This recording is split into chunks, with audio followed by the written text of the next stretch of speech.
Okay. Hello, everyone. Welcome to the Poetry Project. My name is Miriam Arsaños. I'm the program director here, and it is my immense pleasure to welcome tonight Mace Dan Johnson and Noa Micaela Fields. This is our first ESB reading of the season. Mace is one of our ESB fellows this year. In case you don't know what ESB is, it's a sort of pedagogical extension of our programs here at the Poetry Project, in which we pair a quote-unquote emerging poet with a mentor. So Mace's mentor is Araceli Skirmay, and there are four other fellows who will be reading this season. So also I invite you to come back. And we have a former fellow also, Tanji's here. So yes, I'm also very excited for Noa, who's traveling from Chicago and who is launched this beautiful book, a month ago. And I think this is your first reading in New York City, so yes. Please grab a copy of the book over there at the table. We have a lot of beautiful publications, by Noa, but also by her. We have a book by her collaborator, Nat Pyper, called Queer Love Letters, also available for sale over there. And last but not least, we launched this beautiful little object called the Devious, which is a new publication that sort of looks at the Poetry Project's archives in preparation of our 60th anniversary in the fall. And this issue revisits sort of moments of internationalist organizing at the Poetry Project over the years. Our editorial director, Kay Gabriel, is here, so you can talk to her about the issue. Yes. So lots of beautiful publication over there for sale. And before we begin, also a few announcements. So the season is launched. It's a great season. Please come back. We have some really wonderful events. And I think our next event is actually this Wednesday with Don Yordi and Mel Eldberg. We have another ESB reading on Monday, March 9 with Mark Solomon and Teres Orjun. We had to postpone the event because of the blizzard, so we're rescheduling it for Monday. And we've also launched our spring workshops. I think today at midnight is the last day to apply for the scholarships, if you're interested in applying for a scholarship. But we have an amazing offering of workshops, also in-person workshops. One that I want to advertise in particular because it's coming up very soon and it's in person is a workshop by Noah Treatbaby I forgot the exact title, but it's Broke, Tight, and Stressed on Affordability Poetics or something like that. But I strongly recommend this deep study with Nora, and it's next Wednesday on March 12th. Okay, I think that's it for announcements. Mace will read first, and Noah will follow. Araceli is on the West Coast, and she couldn't come tonight, but she sent a beautiful introduction that we're going to play. So Araceli is going to introduce Mace sonically. Mace is going to read, and then Emily Bark-Brown is going to introduce Noah. So yeah, let's welcome Araceli virtually. Hi everyone, this is Araceli, and I'm so wishing I could be there with you all tonight to be beside you in the thinking and being that happens when we're listening together, and especially to work like Mace's, which I think of as fitfully, steadily becoming and unbecoming. Hi Mace. I've been thinking of your work, Mace's work, as time and emotional pressure brought to bear on these unruly filaments of study, memory, and heart. How does one make a portrait accurate, autonomous, and capacious enough to carry some signal of life? Scrutinizing their multiple positions in the imperial projects of their and their families' entangled times, Mace's work asks what it is to mean or unmean in writing in such a way that we are reminded, even briefly, out of obedience and into something else. I've been thinking about what I experience as a kind of steadiness in the work, maybe in its compression and analysis, but then also there's often this moment of volatility that flares suddenly like a nerve exposed to the cold shock of a line or metaphor, as in bad maraca, or a plainly said truth or a sensuous elision. Prismatic, traversed and bodied, Mace's poems are variously formed, and accumulatively I experience them as paths out of one strategy or stance and into another, unending, suspicious of the patterns we might mistake for peace. Mace, thank you for your work. Wishing I were there. So honored to introduce you.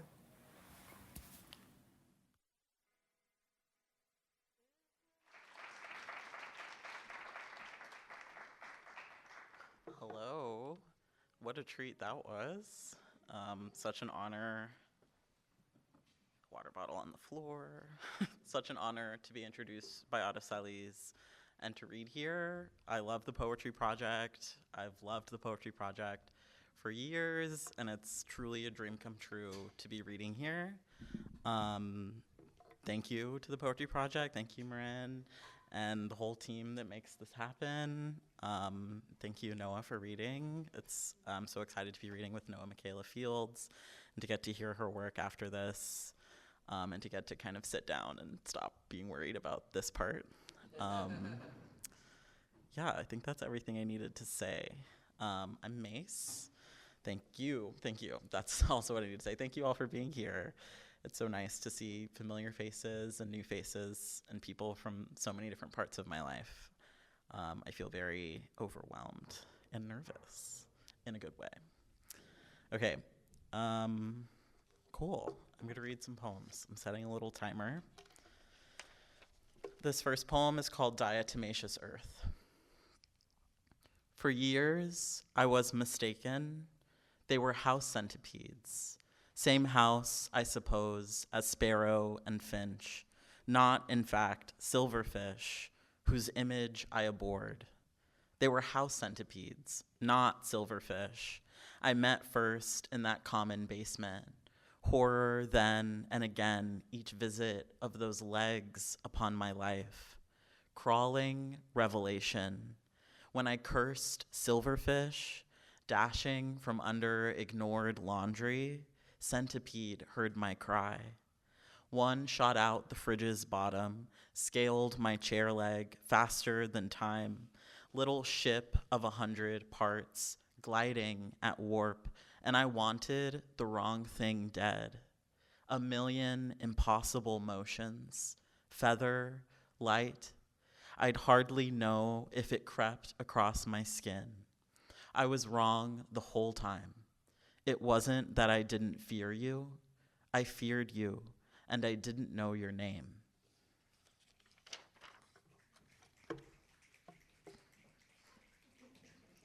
Snaps.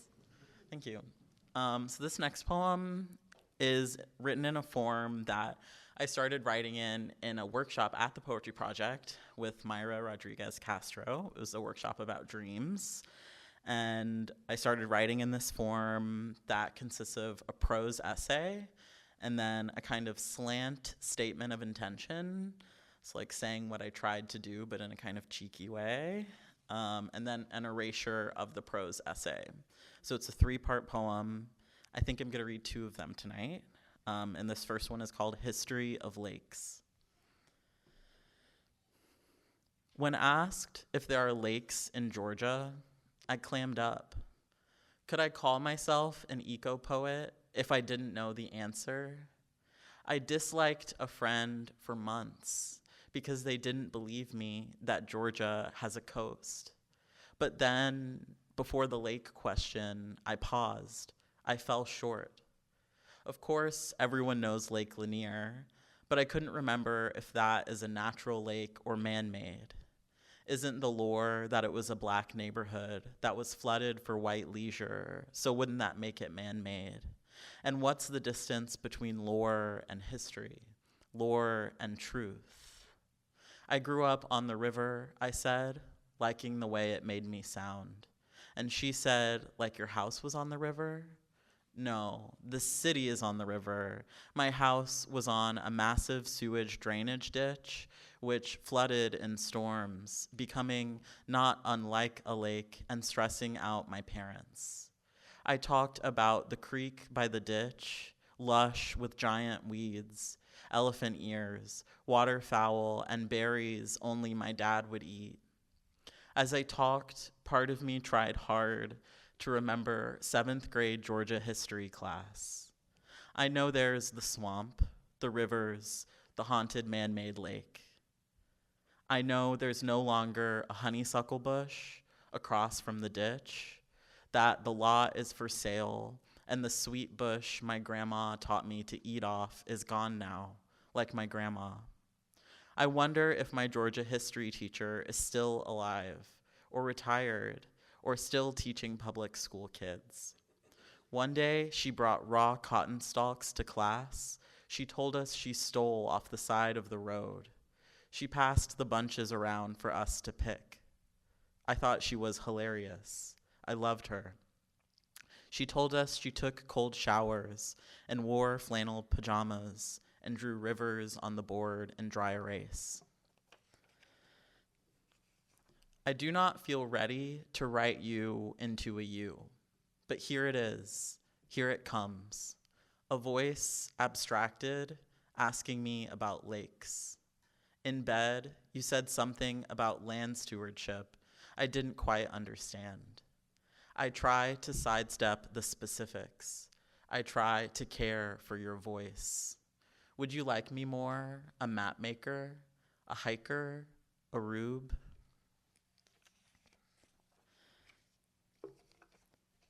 If lakes could call, like friends, or cost, or quest, our now could lack, or flood for sure, so make man a stance, or a story. I said sound. She said house. No city to sew itch into. No dress to reek. Hush, I wed. Water and part of me tied to Georgia. I know. I know. Honeyless, the lot, and taught to go yonder. If my history is still, or tired, or aching, I ought talk to dust. I ought love land. Thank you. This poem's called 90 in May, Frying Chicken for You. It's written about St. Louis. It was 90 in May in St. Louis. And it's from my friend Sarah, who's maybe watching on the Zoom. Maybe not. Cool. 90 in May, Frying Chicken for You. With mason jar, you pound fillets till flat. Cut AC off, can't stand its droning whir. Stove draws me close, stove pushes me away. Egg wash, breadcrumbs, seasoned flour, oil effervescent, falling mist of teeth. Once dirtied, hands must cleave to dirty task. Sick gunk under nail, wipe brow with a rag. Cabbage needs shaved for slaw, no mandolin for mind of blood. Knife of yours I caught mid-fall, blade first. How to know you eat, breathe, are wanting still to love. Grackle outside, wing drying by trash. I used to do your dishes, I've seen you wade in heat. Don't die, come home, food's almost done. What I'll say about that poem is that wing drying, wing-drying, is the dictionary term for when birds stand like that and dry their wings. So I think that's nice. Okay, this next poem, I have a series of poems in my manuscript that I made from collaging words and images from National Geographic magazines. So this is one of those poems, so every word in the poem was found in National Geographic's. It's called Domestic Species, Swiveling Wrists. How likely is the lake to reach such catastrophic levels? Is this life at its fullest? What is a baby? Have you heard of sense? What are they made of? Where were they found? What is a tourist? What is a trumpet? Where in the world is city? How are they used? When does species shift? Why are they significant? Why are the blades broken? Okay, thank you. This is the part where I'm going to start talking about my dad. So I have, as Araceli's alluded to, been writing about my dad, who died in 2024 and was a veteran of the U.S. Army and the United States' war on Vietnam and other terrible imperial projects. And I really liked him, and I've been writing through that dissonance and trying to make sense of his role in American imperialism and my role inheriting that. This poem is a golden shovel. Are people knowing about that? Cool. A mixed response. Golden shovels. I think Terrence Hayes was the poet who started writing them. It's a poem where the last word in every line, when read down, so if you read the poem down the right margin, it is a phrase that's a quotation from some other work. Traditionally, it was Gwendolyn Brooks' poems, so the title references the poem We Real Cool, 7 at the Golden Shovel. And so this poem, the words along the right margin borrow a phrase from a Lucille Clifton poem. And I guess I'll read that after I read the poem, because I think that's how you would read it if you were reading it, but who am I to say? It's called James. He was an angel. He was not a kind man. Oh, he startled me, but I was never scared. We hung the stars in the others' skies.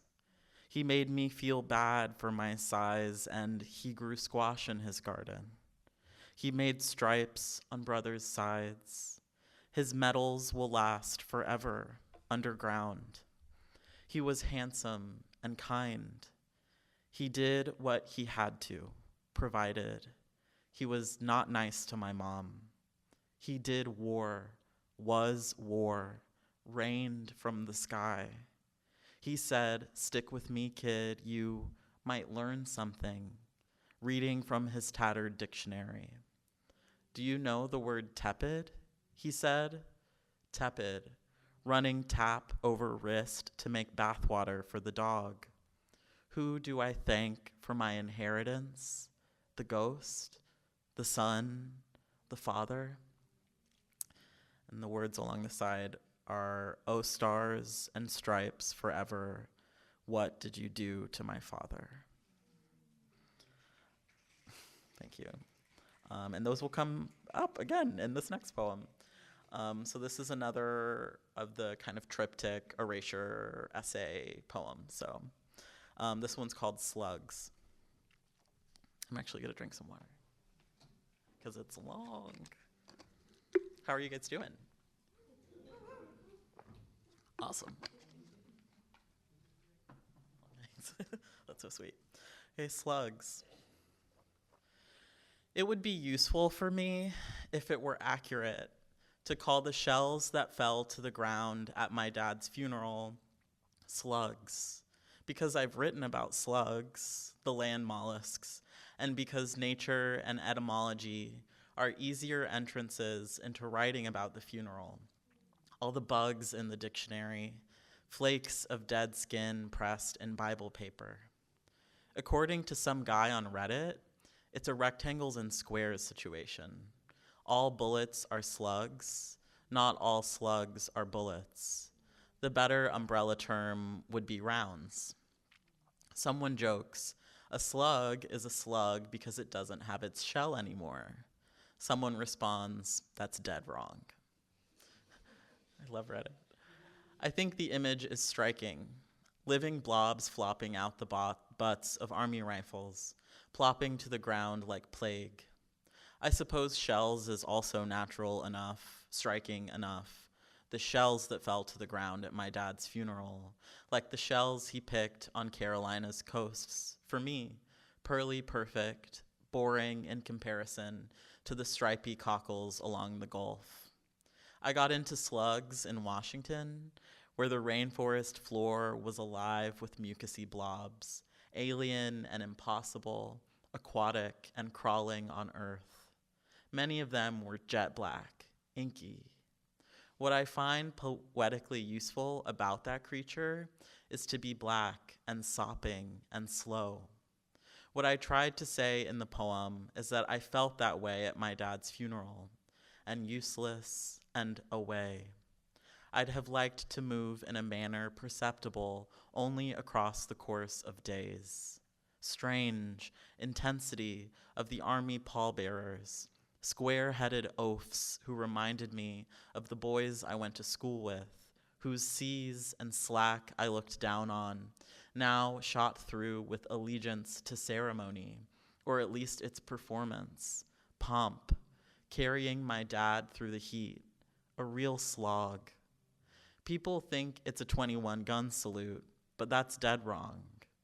That term describes cannon fire, and that salute is reserved for the most honorable dead. So only if my dad was Dick Cheney or something. My dad's was a 12-gun salute, which does not involve 12 guns, but 4 guns shot 3 times each for 12 total shots, rounds, slugs, shells. I hate guns. I hate gunfire. I hate the U.S. Army. I love the end of that Lucille Clifton poem, "Oh, stars and stripes forever, what did you do to my father?" I loved when my dad talked about war, and I hated it. I hate that he's gone, and I'm glad he's gone. His nightmares are over. I loved at the end of walks around the neighborhood, when he could still walk, when, descending the big hill before our house, he would chant, left, left, left, right, left, insisting we walk in rhythm. And just the other day, descending that hill, I realized it wasn't just order. It wasn't just the father as the commander of the family. It was pain. His femurs slamming into his tibias, ligament ruined by a decade airborne, landing on foot from helicopter, cartilage spent as sun-dried slugs. And that's the psychiatry of marching in the first place. That's how you keep men in order who are in pain. Once the rest has turned to loam, once the human becomes humus, can I retrieve his titanium knees from the base of his gravestone or from the mouth of a cave? My dad dreamt of people's skin dripping off for years on end, terror in the night, avoiding bedtime. But it was his fault, the dripping. And his money is mine, so it's my fault too. And no, it wasn't. 12 slugs clinked to the ground.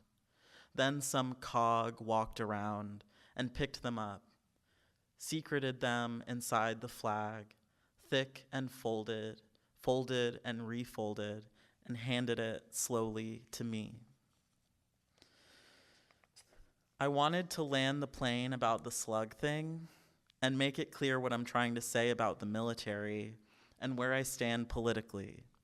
But sometimes it seems the job of the poem would be done more effectively in just a few words, or elsewhere, or by someone else, like slug equals slug, printed in mucus on one canvas, and slug equals slug, printed in blood on another. Thank you. Accuracy to a mollusk is a diction of skin, or a tangle, a better pond to slough off ash or mucus, a query blank, black, low. I tried to bleed into boy. I looked to man and called that freedom. My dad controlling the cannon. My dad's accurate fire. In his nightmares, no locust, louse, or rhyme. No ligament in air, copters, cartilage, and lungs reign as human, dripping, secret he handed to me.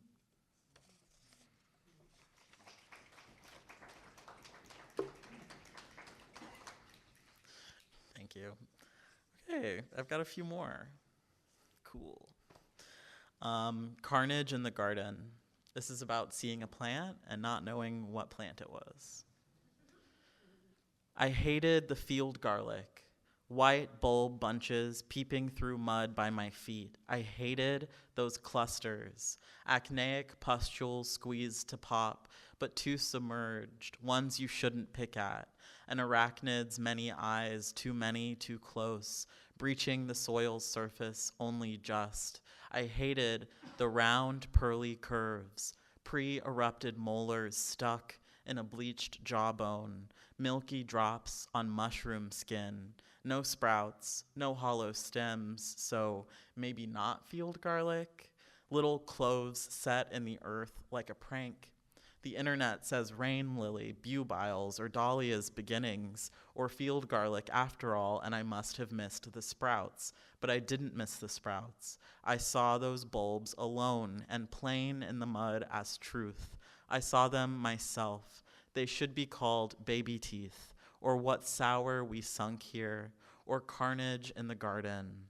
A crop of itch under my scalp spread across my neck. I wanted them gone, to push them back down, but feared more bulbs would bloom where pressed my hand, and I'd be sinking. Like all there is beneath is nasty teeth, false garlic, one big emerging clump.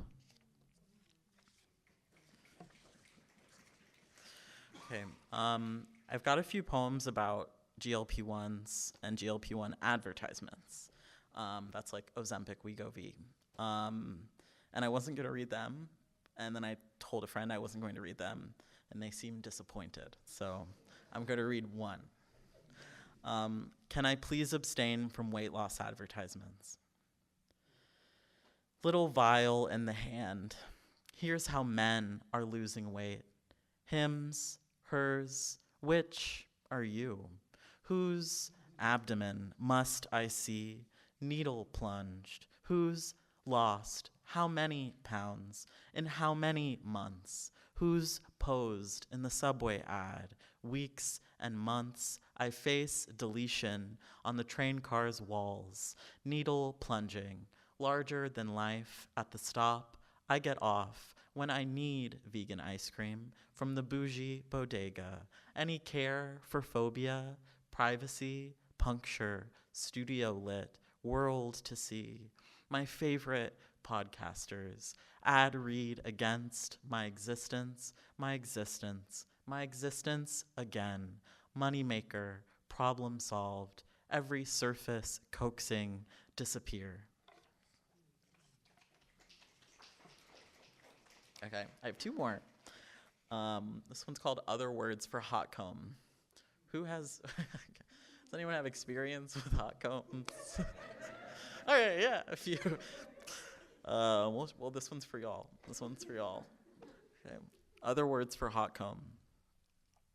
Kitchen tamer, louse fryer, divining rod, light switch, crown grounder, grandma's hands, what's for dinner, Sunday night, cyclette de femme, heart attack, derma cooker, sizzle stick, red hot, brother's demise, dark and loveless, hold that, another hour, girl preserver, anointment staff, itch scratcher, who's that smell, iron maiden, ain't she pretty, pattern breaker, lady maker, toothed forge, baby smile, another mother, internal flame, garden hoe, unruffer, truce. Okay, one more poem. This poem is about, like, my favorite place in New York, Reese Beach. I've read this poem, but I've not gotten to read it in front of a New York audience, so that's exciting. And it's written after a poem called The Haymarket by John Keane, which is a long poem he wrote about a gay club. Is anyone else a fellow fan of Reese Beach? Yeah, period. Awesome, see y'all there. Okay. Reese Beach is no longer shadowed by the abandoned tuberculosis hospital, which deterred conventional beachgoers and cloaked the party for decades. No more tractor and backhoe dumping surely asbestos-filled brickfall in the background of crashing waves and nutcrackers, or the one vendor, body down and tiny Yorkie in tow, whose particular song, pre-rolls, acid, shrooms to the moon, came true the 10th or 11th time they passed, topless, pooch trailing, sniffing towels, when the moon had come out. I watch someone walk a certain way, look a certain look, and suddenly people are lovers. Sarah plays disco and Sudan archives and takes one hit and thinks she'll die as a wizened queen shovels a slope in sand for what feels like hours, and we envy, once she's lying, her homemade earthen lounge. You swam so far I couldn't see your face, sharks circling in my mind, and we did see dolphins that day, for real. The whole beach gazing for one moment on the same two slick bodies. The tide didn't bring enough sand back in that year, and the ruined old pier was exposed in the water.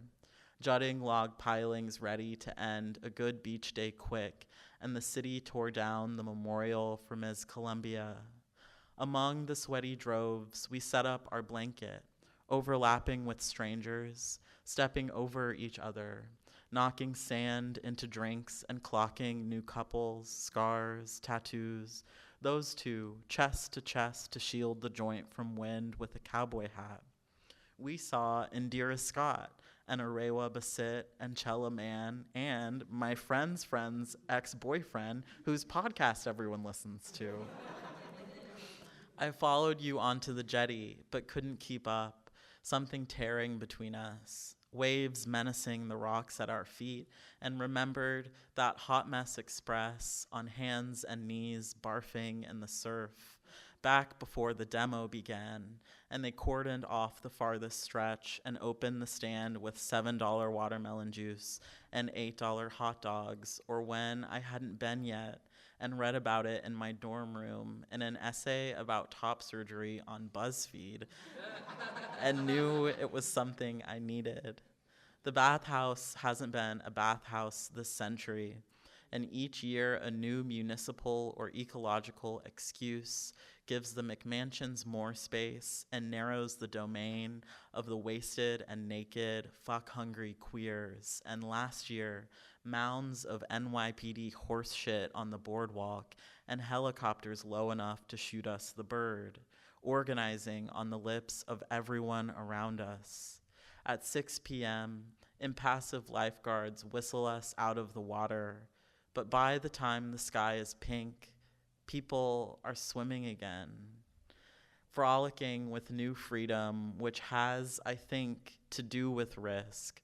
Forget the log pilings, toxic storm runoff, nearby radiation off Dead Horse Bay, the long bus ride home, lovers lost, tide coming in. Cool. Thank you so much. Thank you.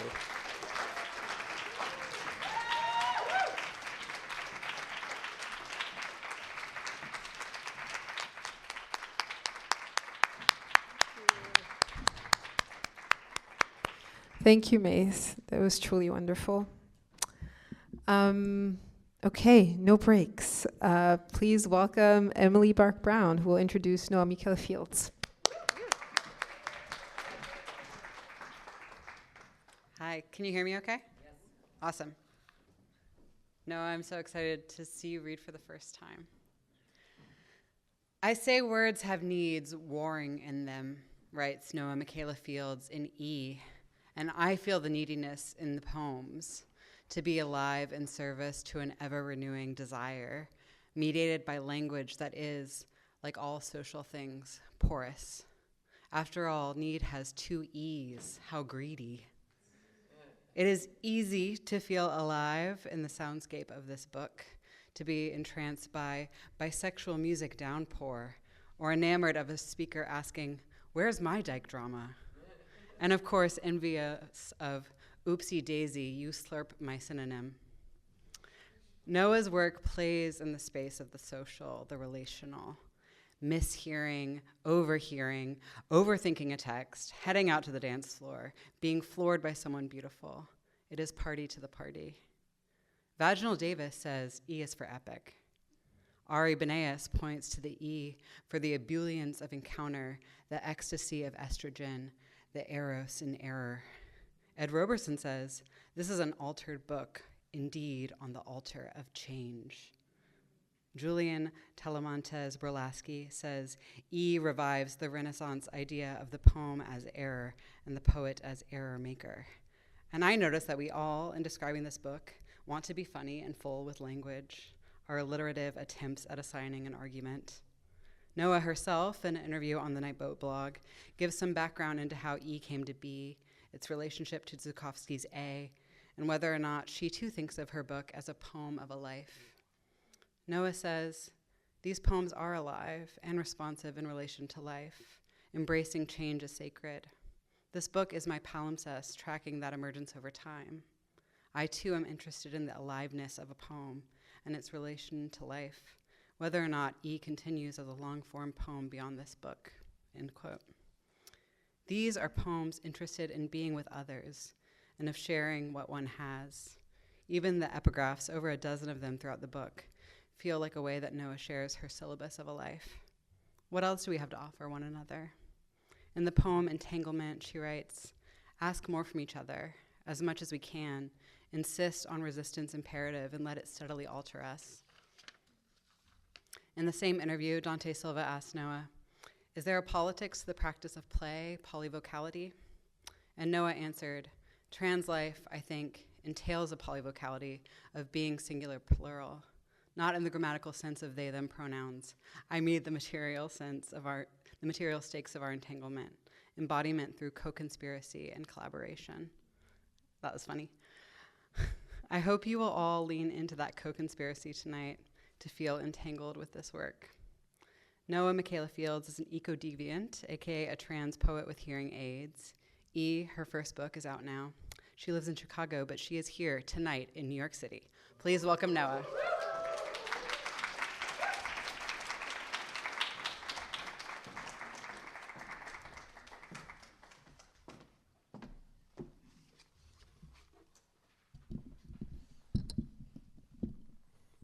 Mic check, mic check.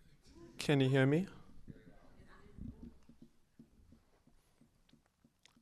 At the edge of hearing,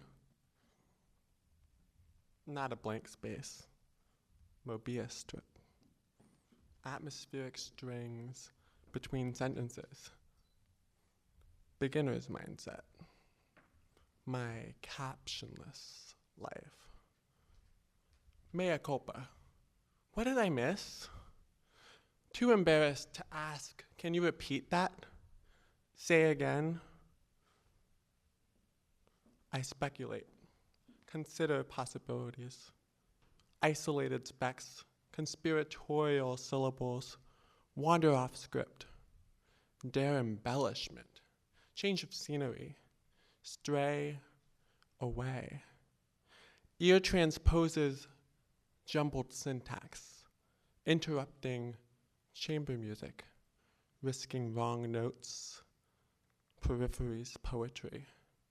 From other words form other worlds. My name's Noa Micaela Fields. My book E is out from Nightboat. It is a glitchy altar book, as Emily so beautifully introduced, embracing mishearing as a technology of transformation, inspired by the example of homophonic translation, which flirts with the mouthfeel of a mother text. And my chosen mother text is Louis Zukofsky's poem of a life, A. And here's my remix of the opening passages of that book. Estradiol. Arousals unfaithful when played back. I, uncanny daughter, shapeshift, buried libretto. Blasphemy, heads turn. Some can't bear the diphthong overload. Clamorous decomposition. My perverse meter of self-mutiny. I go on faggy, undefined dates and French exit, unless you enjam me in reverse pleasure, a deeper connection. So we're bookends. Call me your troublemaking twin, carrying your music beyond recognition. Subtitles blink as I send my counterfactual letters to disco speech therapy.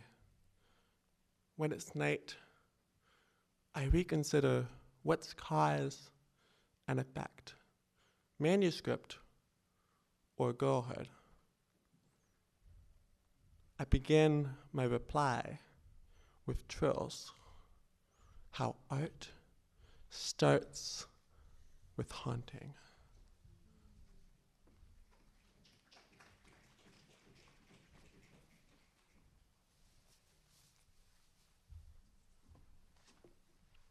Eulogy for past selves.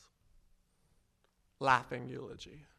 So alive, wish threaded throughout. Further loving. Telepathy. Touch you. Chimerical merry-go-round. Merry-go-round. Merry-go-round. After sainted boys fill faint manuscripts, he restarts in the she. Chimerical, chart your sheets, merry-go-round. My palimpsest, my life hollow dial tones, out of sync, foreign selves unite, free. Tongue made addressable by undressing, blessing. Art unseeingly hears us at peace.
Emerge. Cochlear mutation, contaminated art. Prophecy isn't meant to be stainless, unmuted. E activates my spell to catch the ghost of Louis Zukofsky. A into E. There's risk in surrogating A's ballast, impaling with elisions, weight change, headaches, mammary swelling, nausea. I'm writing all the attractions. Today, odd revelations emerge when speech's choreography defies the poet's intent. Through apocalypse, holding on. Words climb out. Climax. Please take too long to read all of it. And please stay if you're going to keep reading. All right?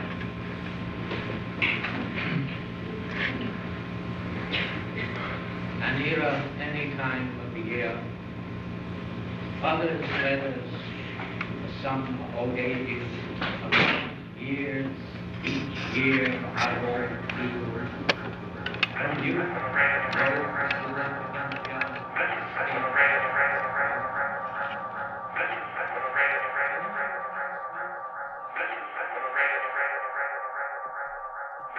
Echo, echo, echolalia. In other sounds, E wants a mother. A mother? Unclear. I hear bad. Trachea, trace. Translate chase, meaning severed half-lives for canters. Mine, pine after dorsal fins, drafts drown in throat. I'm tense, subjunctive, unfolding, unfolding, unfolding. Tingly, E taunts bow. Fingers dawn, lightly. Butchers, an author. Botches, cadence. Mutters, inviolate. I'm irresolvably in flux. Hollow alphabetic, an unpronounceable crescendo, needs buried improperly, perplexed, fuming, too remorseful, misheard his agenda, as if inside out, echo, dislocation, echo.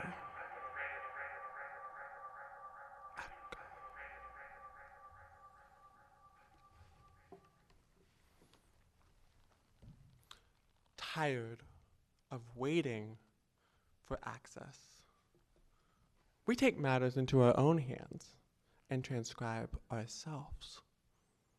Who better to caption than the hard of hearing?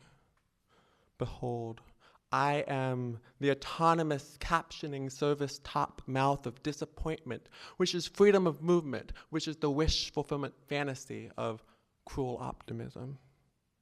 From the jump, my captions are fallible, the better to fall hard and fast for.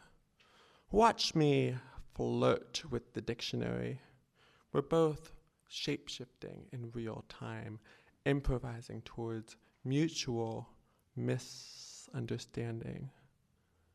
And here I want to shout out my incredible Access collaborator and mischief maker, alphabet artist, Nat Pyper, who is typing captions in very special queer archival fonts that they created and are reactivating lineages like Thing magazine, the Black queer Chicago underground magazine from the 90s by Robert Ford, or Martin Wong's fingerspelling inspired graffiti style, or German trans-disabled dancer painter Lorenza Boatner's handwriting. It's very special to see those fonts interwoven with a project that is so deeply about queer histories and archives and the stories we tell. Let's pitch shift the dream ritual. Scissor the vowels. Who cares if my version isn't an annotation? It's a callback to what was already between the sheets. I mean, between the lines. Louis Zukofsky was a technobottom. I saw her at Nowadays last night. She was up front by the DJ, rubbing against the subwoofer. Boom, boom. She leaned in to say something. I couldn't catch the words, but I followed the lip action, entranced. Telephone. Louise writes homophonic poems remixing Catullus with her wife, Celia, mea lesbia, Dyke sound-alike. Tongue slipping south from sound as found to something fecund, tumbling out of the same mouth shapes as if his mouth were hers. Easy to confuse wanting someone with wanting to be someone. So much so, desire distorts sense and the senses blur. Language fails to describe how it feels to bend the self to another possibility so near. Something about these poets' polyglottal drag calls to mind playing telephone as a child. Whispers passed around a circle, a secret message kept shifting in between mouth and ear. When it came to me, I felt the heat, the rush of air in my ear. Too soft, too hard to understand. The shapes forming in my mouth didn't make sense, so I phoned it in. I didn't mind cutting out if language could be my own private, I don't know.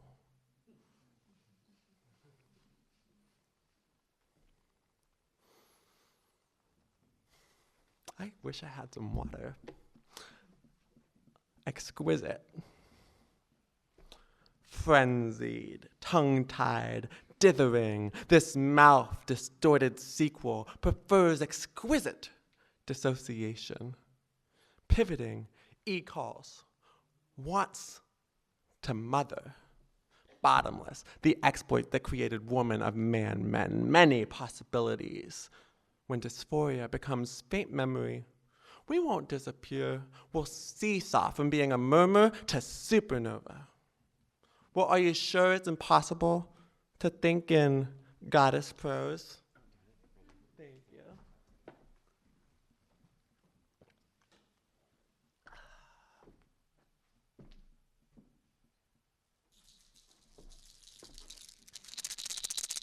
E's sublingual undertaking isn't obscene. Rewriting unburdens beauty. Rewriting unburdens beauty. Rewriting unburdens beauty.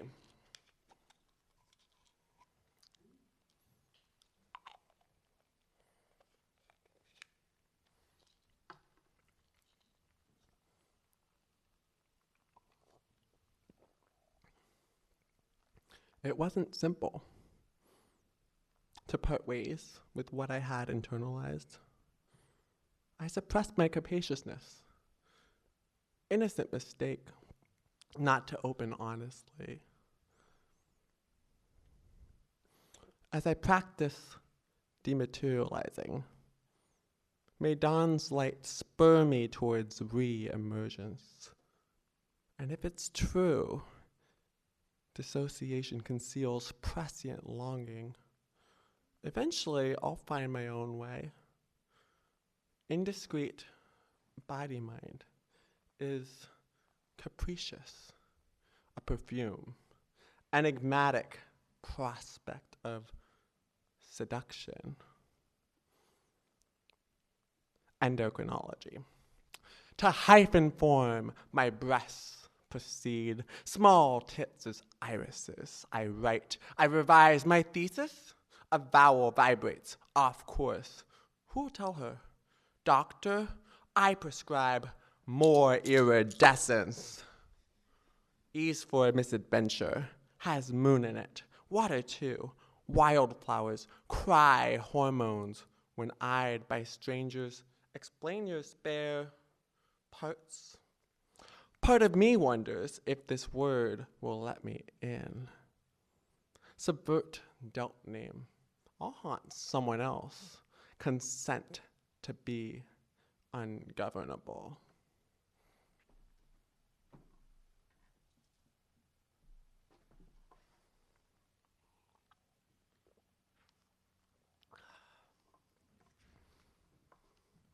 I'm going to use my phone book for this one. It's a long distance call.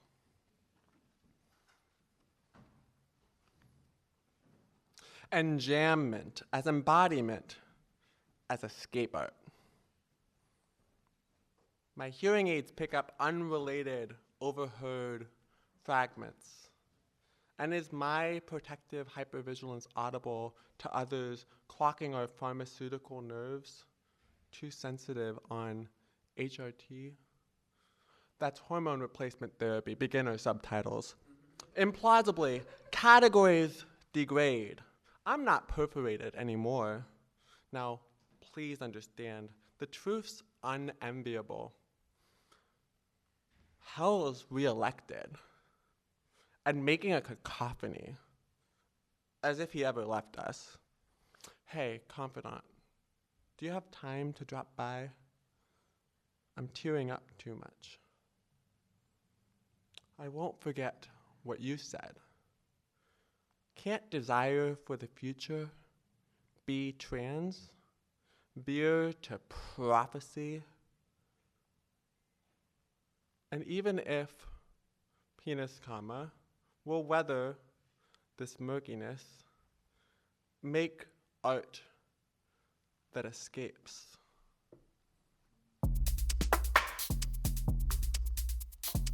Turn it up.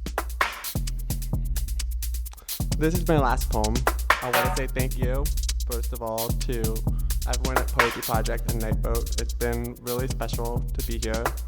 And also, I want to note that today is a special day for a couple reasons. First of all, it's Steven's birthday. And second of all, Vaginal Davis's exhibit, Magnificent Product, just closed today at MoMA PS1. So this one is for her. As you heard in her blurb, E is for epic. Licentious initiation. Hands of a sutured sister's future lover guide me into the musty backroom of the gay library. This is romantic friendship, always just 2 degrees removed in the T for T daisy chain. I'm looking for queercore punk zines. Pull out of the box of zines by Fertile Latoya, better known as Vaginal Davis, the terrorist drag name she bestowed upon herself after Angela Davis. Here is her foot fetish zine, Shrimp.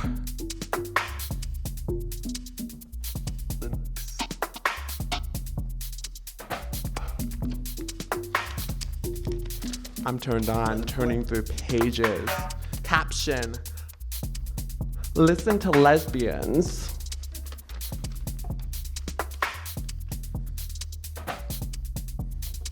Vaginal Davis was still living in LA in the 90s when I grew up there. But we wouldn't be in the same room till a decade later in Chicago. I was in the audience at her artist talk with my roommate, who knew her from Berlin, affectionately enough to pick up the nickname, the Dainty Satanist. Not that these biographical facts matter really, but proximity is the archive's wet dream. Cum stains on the page, a palimpsest of touch, prior touching, private connections to the past, hooking the present and future to a slanted lineage. Now, get thee to a Xerox machine, copy some pages. E is for epic. E is for estrogen. E is for ecstasy. E is for epic. Who knows if we're talking about the same E, not to equate mine and hers, but we might be talking about the same thing, might be taking both at the same time, twin blue pills under the tongue, the blue Mondays after, a library of tears, dysphoria dissolving lifetimes away. We rewrite the passages night after night. Right after this, I had a date at Nobody's Darling, the lesbian bar, who indulged my overeager play-by-play over drinks, then confessed that they are in the process of ritually excommunicating the letter E from their life because they had just divorced a woman whose name started with an E. So I said I would take E off their hand. So we went back to their place. Swapped vowels for the night. E is for epic. Thank you.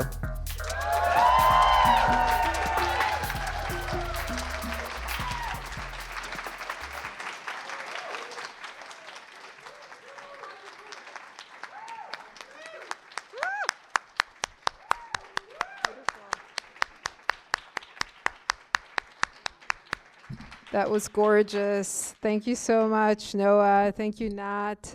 Thank you, Emily, for your beautiful introduction. Happy birthday, Stephen. What else? Thank you also to the amazing Poetry Project staff, Kay and Anna working tonight, Pedro and Gary, as well as all of our volunteers.